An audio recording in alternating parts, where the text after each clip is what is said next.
Hello everyone, কেমন আছো সবাই? Welcome back to my new blog. আজকে সকালবেলায় চা খেয়ে বেরিয়ে পড়েছি নার্সারি যাওয়ার উদ্দেশ্যে। এখন বাজিয়ে প্রায় সকাল 9:30। তো আমরা বেরিয়ে পড়েছি, এখন রাস্তার মধ্যে আছি। কিছু গাছ কিনবো, নার্সারি গিয়ে দেখাবো কী গাছ কিনবো। এই দেখো, বলতে বলতে আমরা কিন্তু নার্সারিতে পৌঁছে গেছি। এই নার্সারিটায় আমি এই প্রথমবার এলাম। এখানে এসে এত রকমের গাছ দেখছি যে আমি বুঝতেই পারছিলাম না কোনটা ছেড়ে কোনটা নেব। এখানে ডালিয়া, চন্দ্রমল্লিকা, নয়নতারা, পিটুনিয়া, জবা, গোলাপ সব রকমের গাছ রয়েছে। আর এদিকে দেখো একটা ছোট্ট আমড়া গাছ, আর তার মধ্যে এত আমড়া হয়ে আছে যে আমি দেখে পুরোই অবাক হয়ে গিয়েছিলাম। দেখে বিশ্বাসই হচ্ছিল না এগুলো আদেও আসল আমড়া নাকি নকল। এছাড়াও এখানে আছে বিভিন্ন রকমের কপি চারা, টমেটো চারা, বেগুন চারা, আছে স্ট্রবেরি গাছ, ঝাউ গাছ এবং বিভিন্ন রকমের ফলের গাছ। আর এদিকে দেখলাম কিছু জবা গাছ আছে।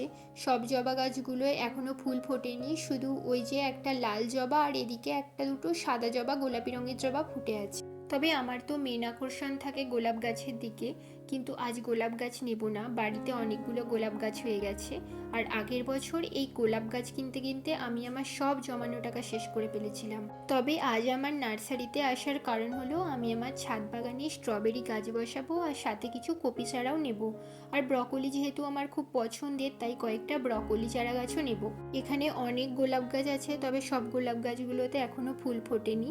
আর এদিকে অনেক বড় বড় ইনকা গাঁধার গাছ আছে, গাছগুলোয় কুড়ি হয়ে গেছে, আর কিছুদিন পরেই হয়তো ফুল ফুটবে।